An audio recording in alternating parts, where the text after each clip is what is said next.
All right, everybody, we are live again. Dynasty Mirror Search for Uhuru. And I have the two brothers on, the two twins, actually. Identical twins, right? Am I correct?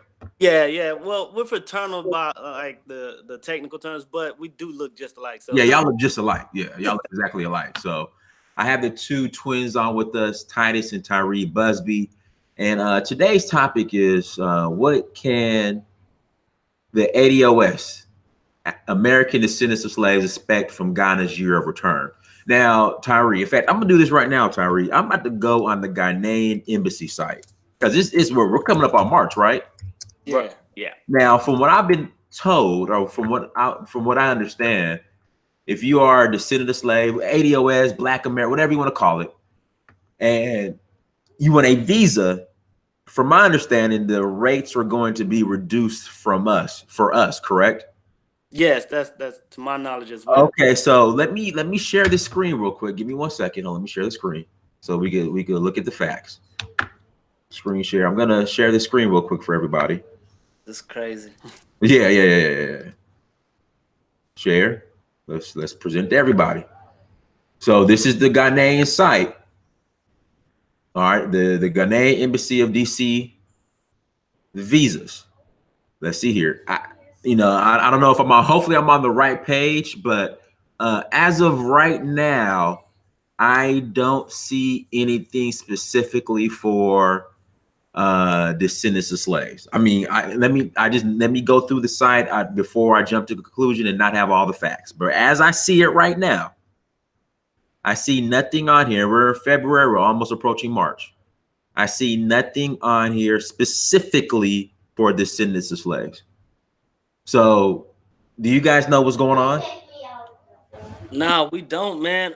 We know that the government shutdown did have some slowing the process for a couple of people who had applied for visa status. Um, but as far as like giving descendants of slaves special entry access or anything like that, that was all hearsay. From what I understood, man.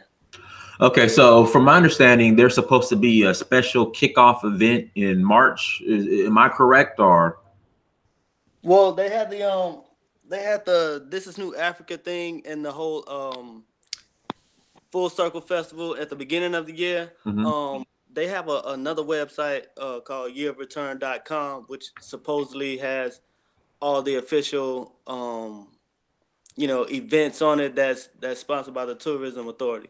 And from what I'm understanding as of now, it's that whole year of return thing is strictly about tourism and that whole thing. It's not per se specifically to the Americans.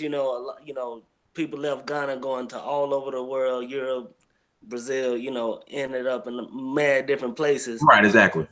But they saying that you welcome back, but it's just welcoming back. Not no. Here's a special uh thing for you. It's just Because this is my thing. I was shocked because when I first started going to Africa in 2011, I never heard the term repatriation. So people kept bringing up repatriation. I'm a repatriate. I repatriated. So I remember back in, I think it was 2013 or 2014, I specifically asked somebody who repatriated, hey, do you have a passport by a chance? And they said, no, I just have my American passport. And I'm thinking to myself, well, are you a citizen? They said no.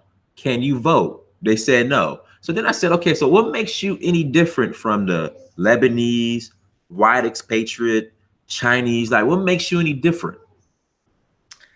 Yeah, there is none. On the ground, it was, it was just influence over the regular people. It wasn't no political influence that we would, share with, any, tribe, power or structure or anything like that, man. It's really you still a foreigner, on paper. So that's pretty much how you gonna get around.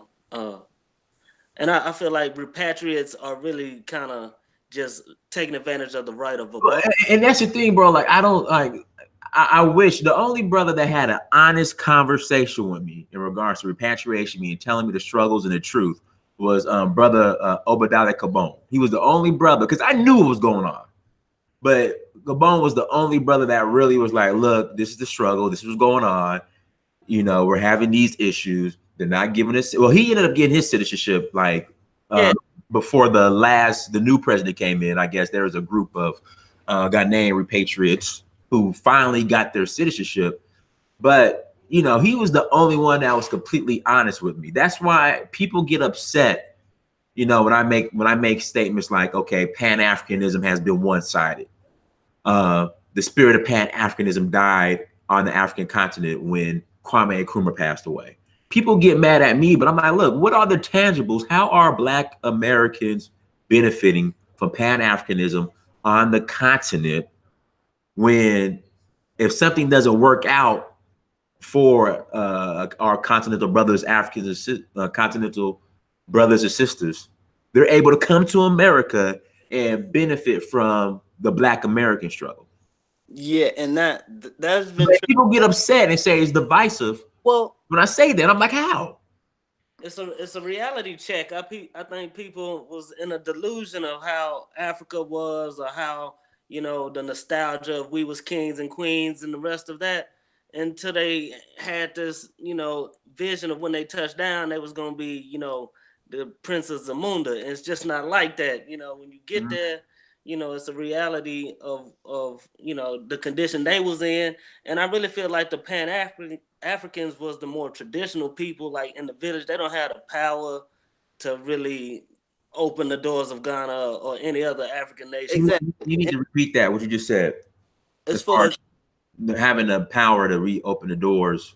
Yeah, I feel like that Pan-African spirit is not on the governmental structural, you know, level. It's amongst the actual people on the continent, the common people, right? You know, the sisters at the market and the people in the village. That's where you're gonna find that spirit at. But you're not gonna find it when you go to the. And we shouldn't even look for it because we can't find that here in the States. So I mean, we have a lot of prominent brothers and sisters in positions of power that's not like, you know, kicking no Pan-African doors at all. So I mean, to go to Africa and think that those people haven't signed over, you know, the will of the people to the foreigners, then, you know, we just, you know, expecting something that's a dream. To me, I don't think we should even expect any governments on this face of this planet to look out for us as Africans globally. So man, they a lot of those stuff that Kwame Nkrumah done, the people after him have you know, really undone, and it's just sad. But you know, we don't need the government, man. All of the resources is in the land. All of the people can, you know, put the work. And I'm just like, man, the year of return, to me, is government stuff, but we can use it the best way we can. Okay, so people keep saying don't get involved or don't, you know. In fact, I take that back. People who are criticizing me, okay, and it's why aren't you reaching out to these governments? Why aren't you reaching out to these governments? Now, I see organizations like the, correct me if I'm wrong, the African American Ghana Association. Is that what it's called? Yeah. Triple AG. Right, exactly. So I see them reaching out to the government. There's another group of people in Gambia, repatriates, who are reaching out to the government. But I don't see the needle or progress. I mean, I see some progress being made. I mean, I don't know what progress.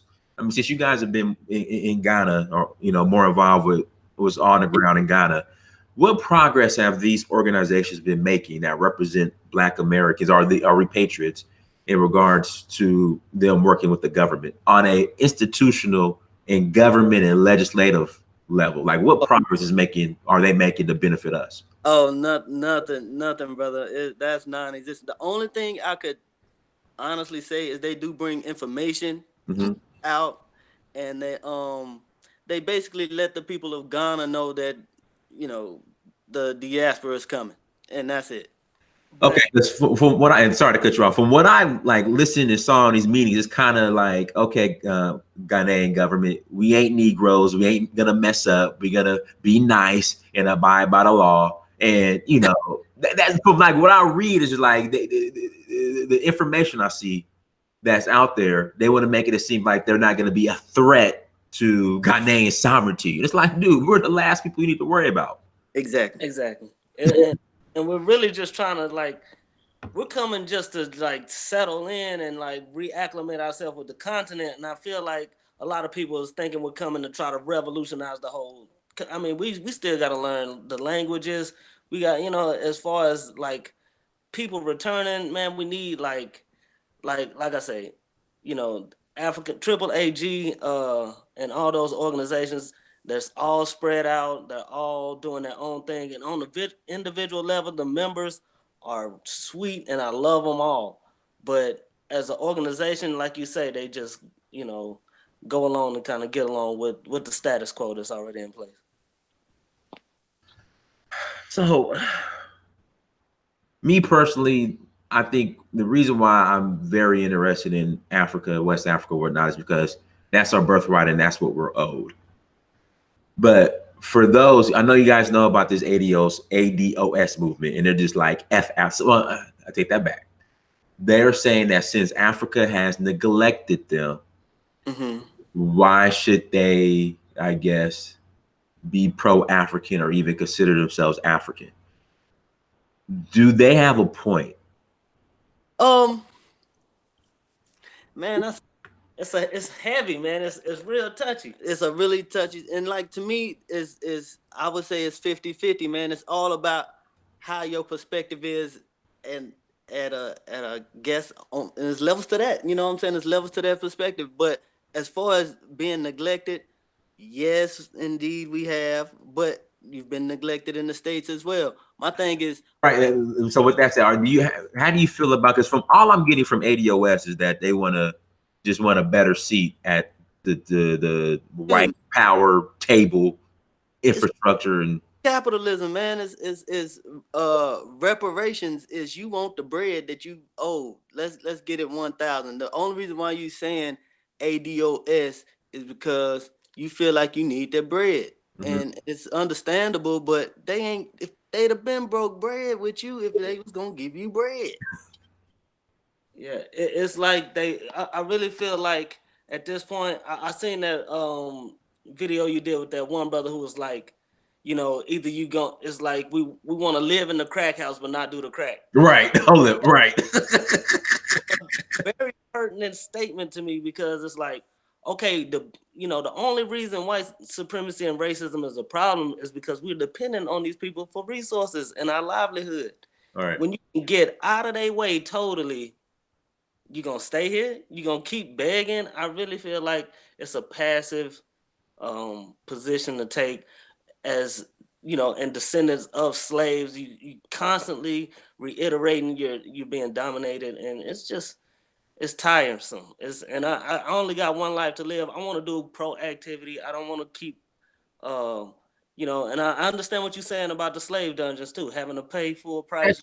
Like almost in Ghana, I almost lost it because it was shocking when I went to Goree Island in Senegal, and I was looking at the prices, and it said Senegalese price here. You have an ECOWAS price here. Everyone else, you have a price here. And I'm like, hold on. If I was shipped from here, shipped from here against my will, then where's our price at? But they were flexible and said, okay, just pay the Senegalese price. But when I was in Ghana, they weren't trying to hear that shit at all. They ain't, man. They weren't trying to hear it with us too, until they start recognizing us coming back frequently. You know what I'm saying? We wasn't just going to like cry and boo-hoo about it. We was going to get more information and stuff. So it was like, all right, get the Ghana price.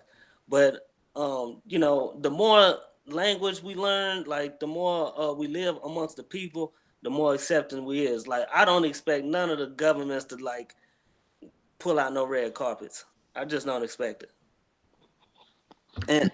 And when it comes down to just like them accepting us as Africans, man, I'm like, man, I'm already ready to say bump that too, man, because we can just get out in this bush and make things happen. Like, we don't need the governments. We don't need, like, it's just, I really feel like if everybody waiting on something, like some stamp of approval, be like, yo, y'all are officially back to Africans now. You know, I mean, whatever. We really don't need that. We really don't need the approval of anybody. We don't need permission as much as we think. You know, we just need to just do for self, like Garvey said. Like, and we losing the fundamental principles of Pan Africanism and all of this. Uh-huh. I really feel like Garvey had an economic plan and it was legit, but it was more about, doing it on your own. Like, you can scrape nickels together and get to Africa. That's what we had to do. You know what I'm saying? It might take a long time, but it's about your will and your determination. And I feel like people just want to get whisked away to this African wonderland. Like, it ain't Wakanda over there, man. It's real life. I want to read this statement. I want to address this. I'm going to call the King I said 98. This is an excuse. And I'm going to tell you why. Africa neglected you. Are you kidding me? Are you blind? Can't you see the state Africa is in? We are being attacked from every angle. We cannot sustain ourselves. How do you want us to sustain you? All right, let me address this time. This is why I said this is an excuse. And I'm going to start calling this African stalling tactic. I'm going to tell you why. Now, Black Americans, ADOS, do chattel slavery, Jim Crow, segregation, war on drugs, Reconstruction, fucking unfair redlining, unfair practices that, hell, we are in the epicenter of white supremacy. We always were engaged with Africa and always brought tangibles to Africa. But whenever we say, okay, why is it being reciprocated? I get answers like this. Is this a fair answer that I'm getting? Is this a fair response? Or am I right to say I'm not buying this excuse anymore? Yeah, no, you're right in saying that. Like anything, and let me stop you. We're not saying sustain us. All we want is just be recognized as Africans, get passports, make moves, and we'll take care of ourselves. Yeah, and you cannot definitely hit me with the American price if you saying I'm coming home. You can't hit me with the Bruni or whatever, bro. We supposed to be fam. I know I'm coming to a new country, but it's supposed to be some reciprocation. Like, I feel like what you're saying is just, meet me halfway. When we acclimate them into American society best we can. Now, I know they had a time when it was African booty scratcher and the rest of that. I feel like people in America are taking responsibility for that time period where we was not really accepting of African culture amongst Black people. And still, we're not accepting African culture as a country, by and large. But the consciousness is shifting. But when we go to Africa, we don't get that same, like... We get the Bruni prices, first of all. Yeah, we get the price. Yeah. Tourist price. Like, okay. Hey, what's crazy, I think it's worse. Man, finish your statement, then I gotta say something. No, I mean, that's the thing. The pricing is one thing, and then, like, okay, if I'm living amongst you, help me to learn these customs and traditions and stuff. Like, don't really just keep me as an outsider. Like, some stuff we really gotta just learn the hard way, but some stuff we can skip a few steps if there was a system of that in place. All right, but you mentioned something about the pricing. Okay, just Ghana in general. I've been to 14 countries now. As far as trying to getting ripped off, having issues, I hear about all these land issues and land scams. Ghana has been the worst than Nigeria, and people would think Nigeria is the worst. Why Ghana at the end of the day? Yo, this is my whole thing. If we're gonna say Ghana, if it ain't for Kwame Nkrumah, it wouldn't be Ghana. And that's just repeat that again. If it wasn't for Kwame Nkrumah, it wouldn't be Ghana. We're going to Ghana because Kwame Nkrumah set up in legislation to have that be the Black Star, the gateway, into the continent, right? And what he done was he came to the States, got the knowledge, seen what was he prophesied this whole thing. So what we got to do is, like, I want to just tell to my Ghanaian brothers and sisters, listen, we not coming to buy up all your stuff. Exactly. And like save we are coming to spend money. we making this whole thing happen because we spend money because we're coming as brothers and sisters, but we're not gonna pay more. I'm just telling you right now, we're not gonna pay more because that's y'all tripping on that. So if y'all watching this, we love y'all, but we not paying more. We don't want to pay extra. You know what I'm saying? Money is a hard thing to come by. I don't care if you're coming from America or you're on the continent. You just don't want to spend because you're talking in English. And I understand the language thing is a red flag. When they hear us speak English, the price goes up every time. So okay, let's focus on the land now. So I keep getting confused. So if you buy land, if you're a foreigner, it's only 30-year lease. If you're not a foreigner, it's 99-year lease. Like, can you break down the land buying process? Honestly, I haven't gotten all the way deep into it, bro. We was just gonna live on some land until it was time to really buy. Like, I don't want to get into a 99-year lease. Is what I heard it was. But that's like you said, you have to have some sort of like what is it, like the residential stuff? Yeah, you have to have your resident and a business going at the same time. Something like that. Somehow getting in some Seeds. revenue. Yeah. And then like actually getting your land defined, like you have to have stakes or some definitive demarcation just to make sure, because it changes if you don't. It's a lot of stuff. We haven't bought anything yet. We will, you know what I'm saying?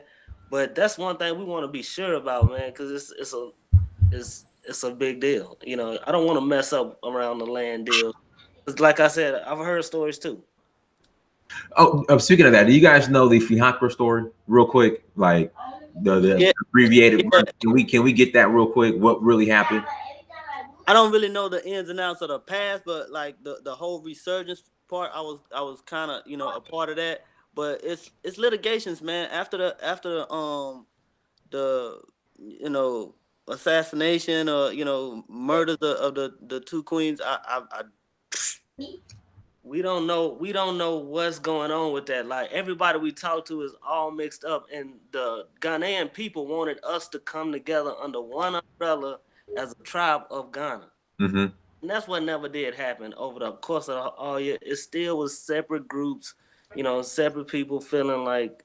And that's why I feel like what they was waiting on us to do when we was in Ghana for the whole year. They was like, "Oh, y'all gonna unify the people, the African Americans that's there, or are y'all gonna unify, show us how it's done?" Because it's Ashanti, Ga, Ewe, and all these other different factions. Just like it's over here, we got Moors and Hebrews and Egyptians, and it's just stupid stuff that's keeping us all whatever, waiting on us to unify to show them how it's done. We never did get it right. We're still working on it. So why were the queens assassinated in the first place?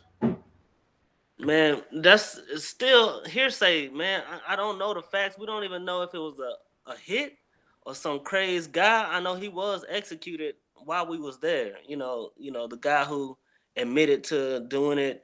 We don't know if it was American people who caused it, or and then it was some about the land.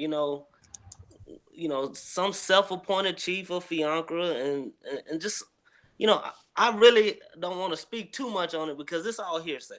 And I wasn't even in Ghana when all the madness went down. One thing I do know is the Ghana government tried. The people of Ghana tried to allot us some land. They tried to extend, official tribe stool and skin. We could have had, drummers and, chiefs and all the rest of it. But we could not unify and keep the bickering and dysfunction to at least to a privacy where the Ghana people felt comfortable extending they land and resources. But so let me ask you this. With that being said, should Black Americans or ADOS, should they integrate or be adopted by a tribe, or should they keep their own separate tribe or identity? Man, I feel like at this point in the game, since there's so many of us in Ghana, we should provide water, food, clothing, shelter for ourselves first. Now, is that saying we're gonna exclude any Ghanaians that wanna? That would be stupid because we need help. But at the same time, if we can't even do that outside of the government and all this and all that, then we sleep. You know what I'm saying? We still sleep talking, sleep, and And that's what I really feel like we lose over in America too. Like we is leaving America having to depend on our oppressors. We don't need to jump out of the frying pan into the fire with this. All right. Let's figure out how to do for ourselves. Literally, how to make our own water, how to, do our own everything. So if anybody says, hey, they want to manipulate us or extort us or exploit us any kind of way, we be like, no, we don't need it. And so that's how it's got to be. Now, one of the issues I had when I first went to Africa, right? Mm-hmm. And I guess it's still an issue now, how for some reason us Black Americans are considered more of a threat, even though we have no power, than the Chinese, the whites, and the Lebanese. Now, I'm so glad you hit this point, bro, because I seen it in another video. You said that they, what I'm saying, they was trying to like calm you down when you saw blatant, like, or what I'm saying, just Yeah. Like I said, like I give you a prime example. I was at the I go to the festivals when I go to Africa a lot. So I was at the Voodoo Festival. And so, I got my camera, I'm taking pictures. They're like, oh, they were trying to kick me out because I didn't have a badge. This is the first time I went. And this has been at other festivals too. In fact, this was at Aquaside 2 years ago in Kumasi. We'll use that example. Okay. So they were threatening to snatch my camera, everything. But I'm talking about white people are walking around, no credentials, taking photos, walking up on the chiefs and the kings, and they weren't saying shit. So I snapped on them. And they just kind of just left me alone. So I've had to snap on them a couple times. They just kind of just leave me alone. I recently had a situation in Benin, in Port Novo at an event. It was like a kickoff to the Voodoo Festival, not the actual Voodoo Festival, but a kickoff to it. And I had to snap on them. Like I had to snap on African police. Like I get frustrated that I don't care the repercussions. I'm snapping. And that's true. That's kind of how me and bro is too. And I think that's one of the things that that's just gonna happen. And it's just real. And that's why we need, if that's gonna be an issue with with our brothers and sisters that's been in the country for a while, then we need to again go out here, build our own little something, invite whoever, and be like, no, we don't want them over here. And we got that right, man. We got that right to say, hey, I don't want them here at all. And then have the Ghanaian people or the continental African people acclimate us into. You don't have to, if people just break in line and you come from a place where we go single file and wait our turn for stuff, acclimate us into that. You know what I'm saying? When you go to Hawaii, they throw some roses on your neck. They start showing you how we do stuff. Here's a luau here. So you understand this is you in a whole different country. Show me what I've lost, the culture I've lost, and that's why I feel like you just have to observe when it's not like being shown to you. Like, yeah, it's welcome, but we ain't gonna show you what we doing. You just gotta ask and mess up and fall on your face and make a fool out of yourself. Then we'll tell you after we laugh, of course. but yeah, we definitely I'd say we got a lot of differences. Is the positives outweigh the negatives, but we are different.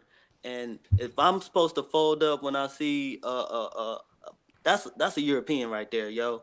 This is Africa, so that should be an understanding that goes beyond. I'm from America and you from the continent. We supposed to understand that.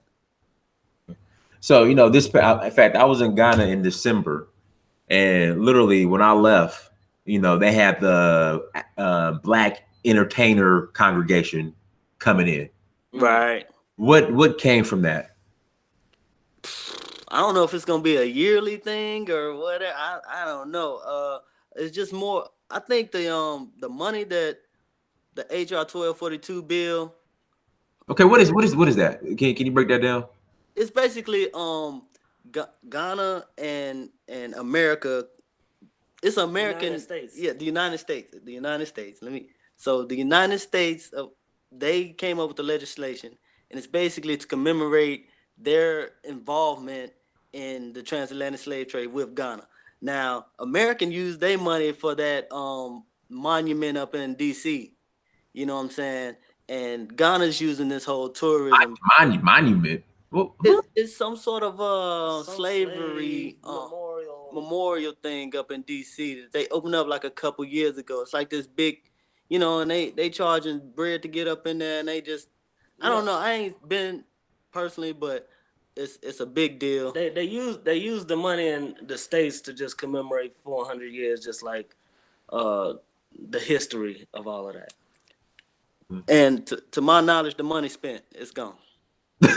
even in Ghana, is the money gone? Yeah, it's gone. It's gone. I think they're using it to promote tourism, boost up the hotel, the hospitality services, recreational activities, all these events they running, and just the tourism aspect. That's what we gathered when we looked up the stuff to call, to see if we can get any of the allocation. It was no more available. Oh, so you guys called? Oh yeah, man. We called the United States side, not the Ghana side. Okay, so who'd you talk to when you called the United States? Like, how did this work? Like, what?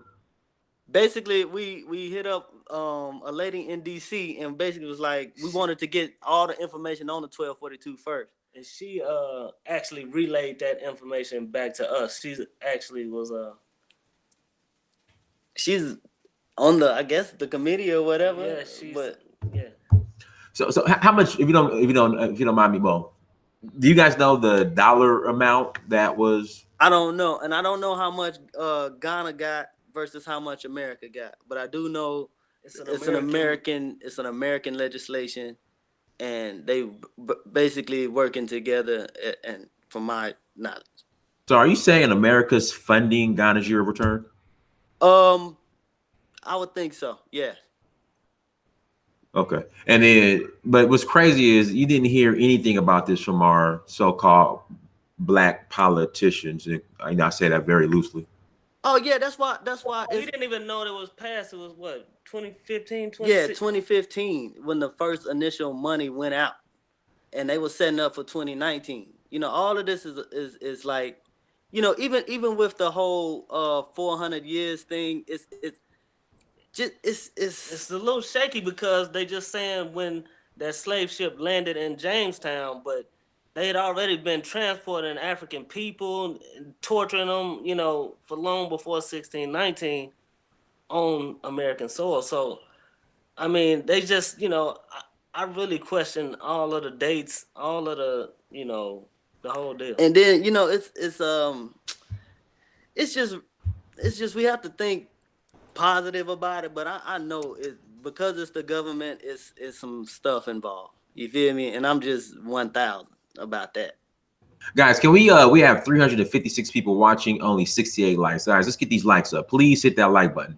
Are you guys familiar with the HR 40 Commission to study and develop reparation proposals for African Americans Act? Are you guys familiar with that? No. What's that one?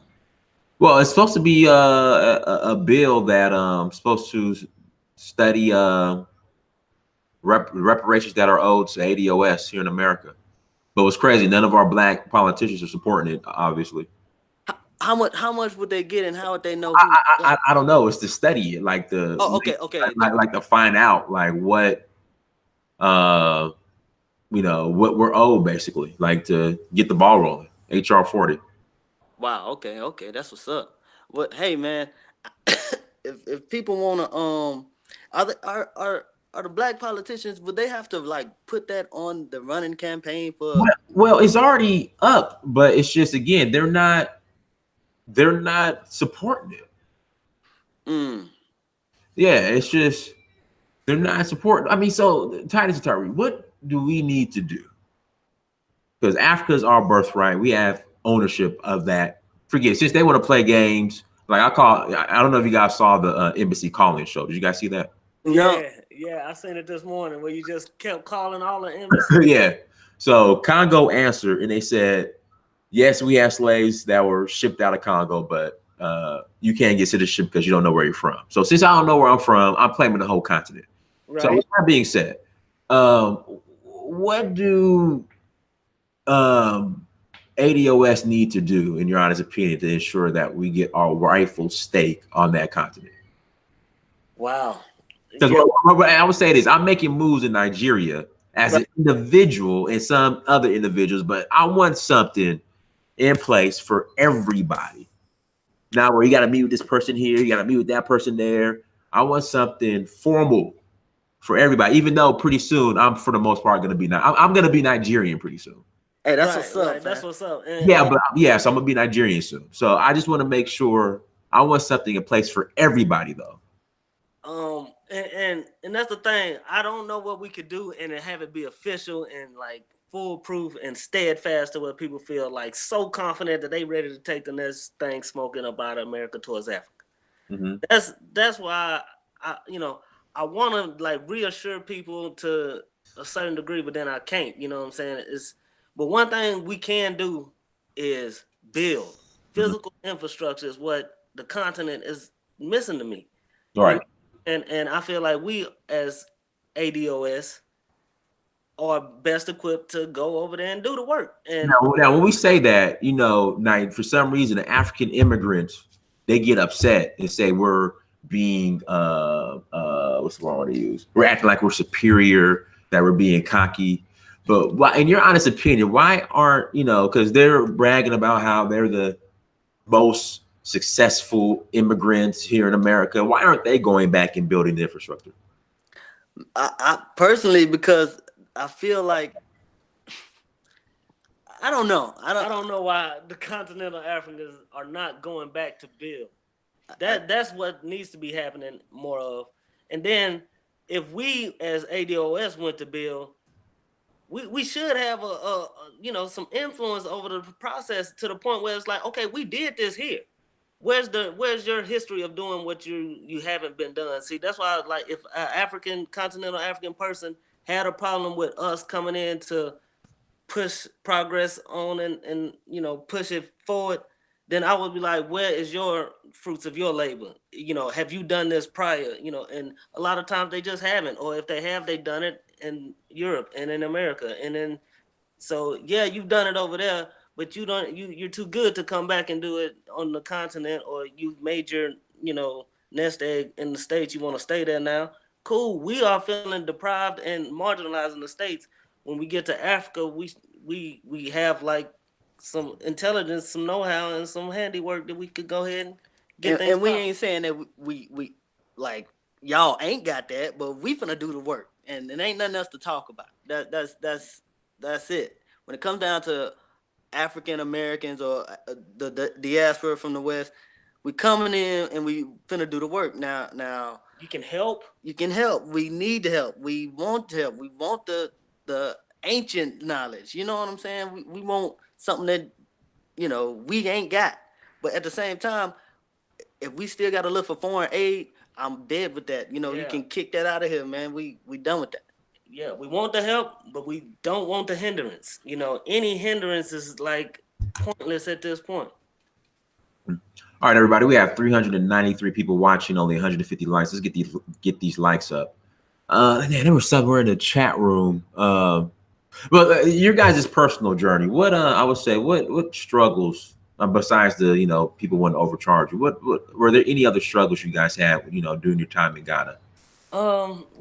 Just like finding living situations. We were staying with a lot of ADOS people while we were there, and it's something about being in Africa that brings out all of the dysfunction. It was like we were healing while we were there, so going through that process while you're trying to learn a new language, learn different customs, it was a struggle. We caught malaria for a minute there. Okay, how was that, the malaria? Because it's funny because people like mosquitoes. Like I swear, like certain, except for Senegal, certain parts of Senegal, there are mosquitoes everywhere. I don't be seeing no mosquitoes. Man, they love us. They love me. They went in on us. We was in a village, like, and just like really not thinking about them, like, and they just swarmed us a couple nights there. and our immune system had just dropped, and you need the immune system popping if you're gonna fight it off. We didn't take no vaccines or nothing like that. We just did it. Went out there. But yeah, it's people, take care of yourself. If you're going in the year of return, you know what I'm saying, take all the home remedies. I would never advocate for the vaccine, but yeah, do what you're supposed to do for sure. But yeah, that malaria ain't no joke. So how long were you down for when you had it? Man, I was down for about 9 days. I went to the hospital. Hey, 9 days. Yeah.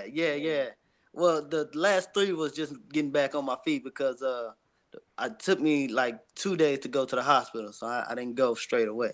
Mm-hmm. And we was up there looking bad off for us. But could you have treated it like?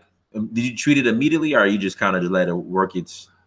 Well, it starts out like it's a cold or a flu, so we didn't. Yeah, we didn't really stress. And one of the brothers that was close by, he was like, "Yo, I'm gonna take fam to the hospital right now." So that was on that second day. We was just laid out, we was just laid, like it was hot. It's hot over West Africa, so for the most part, we just looked like we was taking a nap. People didn't think nothing of it, but then my homeboy who had seen us, he was like, "Let's just go to the hospital and check it out." Mm-hmm. And let me ask you this: for people who say,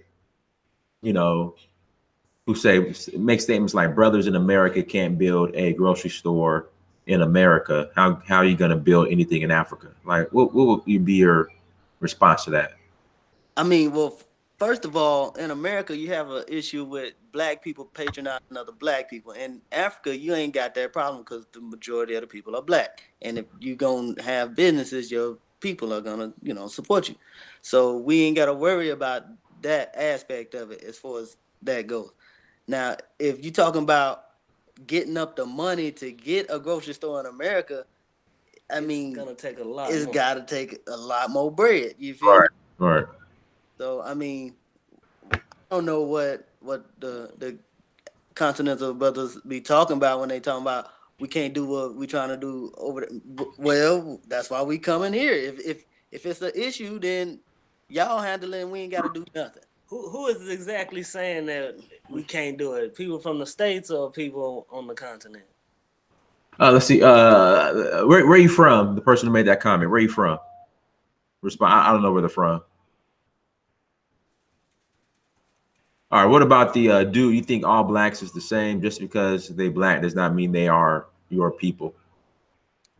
And I agree to that too. Like, it's a whole bunch of tribes over in Africa, man. We ain't never had this unified black unity, all one love thing. I don't see that nowhere in history. I mean, they had disputes amongst themselves. We have disputes even in the States amongst ourselves. It's a normal thing. And people separate when it's a vast land like Africa. Exactly. So the only thing is, like, can we do this money thing? Together. You know what I'm saying?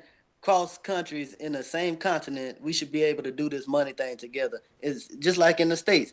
You know what I'm saying? We should be able, regardless of what school of thought you from or set you claim. And like even like a few years back, we was involved with the RBG brothers, and they had like this big splitting up fashion all across the nation. I was just like, why? What's going on? It's just, but I still support all of the RBG fam, man. Let's build in the motherland, fam. Let's just get together. Yeah, cause the whole objective is building. Like, white people wouldn't be a problem if we had our own, and this is what we got to get down to. Like, stop complaining about the problems. Mm-hmm.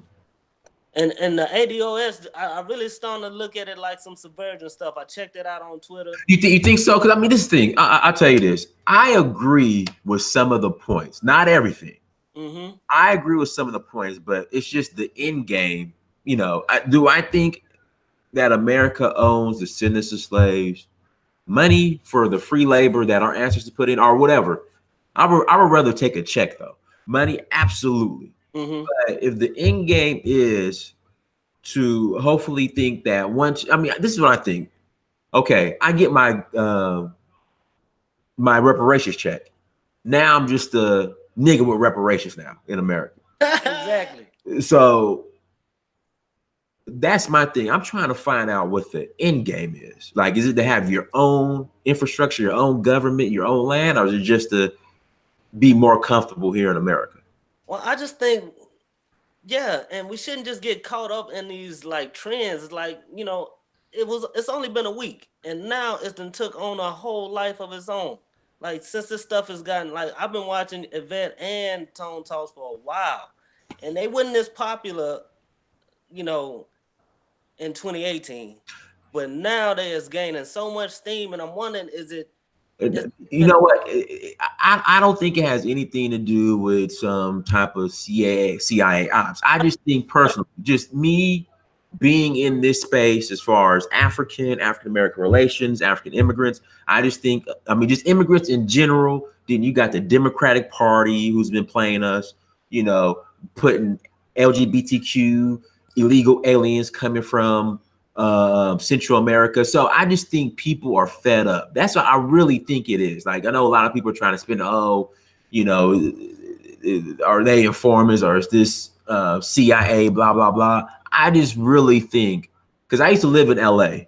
right? So I seen the bullshit that is going on in places like LA, where literally they're more concerned about illegal aliens from Central America, South America, whatnot, than the black people who are in LA. Because if you go to a place in LA called Skid Row, it is the most depressing poverty I've ever seen, and it's majority black. But they're worried about so-and-so who's at the border trying to get in. Right. So I understand where it's coming. Trust me. And then you got to be honest. A lot of these African immigrants, the first generation that came here, they came over here cooning, right? Super cooning, disrespectful. So yeah, I understand where this is coming from. I understand where it's coming from, but at the same time, I feel like it's just an emotional thing. The reparations conversation has been on the table for some years, and I don't feel like we're any closer to getting them now that some politician mentioned them, or just because the ADOS thing is gaining steam, than we ever was, when we had all the scholars getting murked, for mentioning it back in the day. I really feel like it's another bandwagon. What are we going to get our hands dirty in this ground and get off of the dependency of these people? Like, even if they gave us something, it's like it would be like a pacifier, because we still haven't learned to do for ourselves. Right. So somebody in here said that with reparations, we should also become a declared protected class. How do you become a protected class in America? Black people. That's an oxymoron. Yeah, how does that happen? You got to protect yourself. You can't expect the same people. You can't be you as being black in America. You can't be a protected class. No way. How does that happen? They even mess with the Amish folks out there. They try to be them folks try to be so far from everything. So far apart, you're gonna get messed with. It's their land. So when you guys were in Ghana, what was the longest period of time that you were in Ghana? It was like 15 months, a year and a couple months. Yeah. Okay. How long you guys were?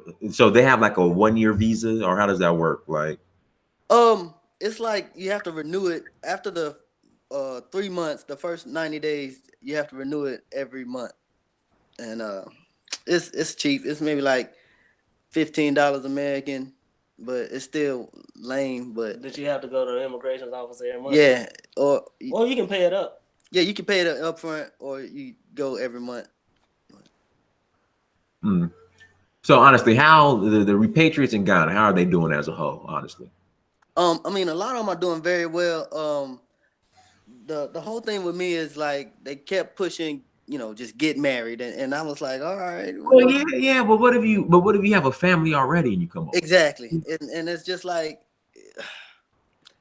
to me, I don't know how they doing on a financial level or nothing like that, but I feel like on an influence level they picking up steam. It was slow, and now they picking up steam. So if we can just, influence the people, yeah. I mean, they if we show them the glass that's clean, they'll look at the dirty glass and say, I don't want to drink that. But now all they got is dirty glasses. I mean, so we just gotta clean up something somewhere. But as far as the unity thing, I don't even think we should even try to push that amongst African Americans until a new, younger, fresh. Yeah, it's like the civil rights era needs to kind of like, Just die down. Or yeah, Pass the not baton, or either pass the baton or just well, these old coons ain't trying to pass the baton. no, they ain't, fam, and they really have the keys to the influence over the people, and so it's like you can be talking, and they influence just supersedes yours. So it's like it's really a generation gap, but I really feel like the more we build physical infrastructure like bathrooms, schools, just the stuff that they need, that will change over time. Okay. So Little John, I know he's built 2 schools in Ghana. Right? And so again, when I say Pan-Africanism isn't being reciprocated, where are the schools built by Ghanaians in Africa for Black Americans? See, that's why ADOS is here. Like that's the thing. We gotta, again, I don't think it's CIA being infiltrated, but again, it's just well, like y'all over here playing. maybe okay. This is the whole deal with why I feel like if ADOS put nickels in a pot like Dr. King them done or something, or if ADOS was like, all right, we gonna do one thing for ourselves over here, and we gonna kick out anybody we don't want in our junk, we kicking them out gangster style. Until we do that, it's always look like some old like whining. Yeah, temper tantrum. But the name of itself, I think, is what's helping people. It's very clever, and it's very it's truth. We are the descendants of like it's the truth part of it. But then you do the acronym, and I just see the I understand what's happening. You feel me? But as far as like building in America, I really feel like we're in a bad grid, and we should just build in the motherland, man. And we can use resources back and forth, but as far as like trying to have a separate spot in the states, I just don't see the positivity in that. Yeah, I don't see it happening. Like I said, I think it's just to have a better spot. I don't know. I guess just to get institutions of money, but I don't think that's going to change the way people feel about us. I mean, and yeah, we in Alabama and Clan country, man. They ain't got no problems with kicking down anything that we try to do here. Anything. Like you do a club, you know what I'm saying? They're gonna come with some laws, something, anything. So let alone a city that's trying to be self-sufficient or any type of curriculum that ain't, Columbus Day, Okay, here we go. I finally watched. In fact, I caught it today. I watched it this morning. Yvette Carnell's show from last night. Now she was talking about Black Americans should not even consider Africa because white supremacy is in Africa through Africa. Is it Africa? Is it Yeah, Africa. Yeah. Yeah. And I'm like, okay, but you still have the racist police state here in America. What's a bigger threat, the racist police state in America or AFRICOM in Africa? I definitely think the racist police state. It is a no-brainer. This is like, I mean, this is a bloodbath out here, and you know what I mean. These people are literal murderers. We catch them and then they're free again. So that's. I mean, what can you do with that? You need some. They don't even do that. Where they do that at? I mean, it's got so bad in the United States that it's almost a no-brainer to even ask the question. Is like why? But the thing of it is, in Africa though, they have so many different customs and cultures that we have not been able to you know, we gotta reacclimate ourselves with how to live on the African continent. It's a different world from the States. You know what I'm saying? We know everything there is to know about the white man. Just Right. live close to him. We don't know how to live close to these people like this, and we gotta learn. So I say for somebody to say you don't even need to mess with Africa, them the ones who need to spend the most time there to see if that statement is reality. If you just went for a vacation 1 week, you really didn't get, you know, you don't know what you're talking about. See here. See what else we got here in the chat room. Let's see here. You know, the African government will sell you out. Okay, here we go. Should Black Americans focus on building in America or in Africa? Even with the problems in Africa. Oh, we still Africa. I mean, every other person on the planet goes to Africa to get the resources out of the ground. What we sleeping for? I really feel like, you know, there's way less red tape when you're trying to build businesses or you know, farming, which is, you know, our cup of tea. But Africa is where it's at. It's a lot of issues, but you know, at least we messing with black folks. I mean, we always complain about, you feel me? It's like, pick your battles. But I really do feel like we'll waste so much time trying to convince people that Africa is the you know what I'm saying? Like, dude, a lot of people over here still like, oh, I'm not African, and that's just a waste of time. Right. You just, okay, whatever, bro. Rock on. I'm gonna go over here and build something. You know what I mean? Well, brothers, anything else you want to share in closing? In closing, nah, man, we pushing the research campaign. We're taking a lot of books over here to Ghana this time. Okay. Just gonna try to learn as much as we can again. Sitting down with the super elders, man, getting this herbal medicine, this herb life. Going completely off the grid, man. Solar. Shout out to all the people that's pushing the solar movement in Ghana, in West Africa, period. What else you got, bro? Yeah, I mean, that's it. Just hit us up on Ghana Research Tour on Facebook or GhanaResearchTour.com if you want to take a trip with us. But we're going to build and farm. So what is it? GhanaResearch.com? Is that it? Ghana Research Tour. Yeah. Ghana Research Tour. Let me put that in the chat room. Word. Appreciate it. Yeah, no problem, man. You guys reach out to these brothers. Researchtour.com. Yeah, man. Well, you know, it's great to have you guys on, man. I appreciate it. Yeah, I just wanted to so in closing, what should ADOS expect from Ghana's year of return? Just one more time in closing, just in case somebody missed the beginning of the show. In closing, I think you'll get a lot of culture, a lot of good food, a lot of festivities. What tangibles? There we go. What tangibles? You get that anyway. What tangibles? No tangibles. No tangibles. Some souvenirs. You can take back to the States with you. You know, you can make some investments. But other than that, tangibles. Yeah, man, just a more positive outlook on life. I mean, which is not tangible. Oh, nothing. Yeah. I want to hear citizenship. You know. Oh, nothing. You can, what? Forget that. You might, if you plan on staying for a while, then you can get that. So what's the setup now? You got to be there what, 8 years or 10 years? Like how long you got to be there, or get married? Like what's the setup now? You know. At least 5 to even apply for that citizenship. Yeah, at least 5. And you got to have a business, and you got to know so much of the language. It's a written test. It's pretty deep, man. I don't know. It's just like citizenship in any other country. I just feel like if they wanted us to really come home, you know, make that a little bit more 1,000, fam. Make it a little easier. Mm-hmm. But don't expect that on the year of return. Don't even.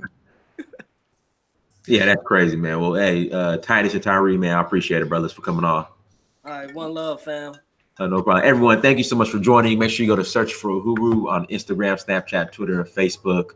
Like, share, subscribe. Until next time, family. Peace.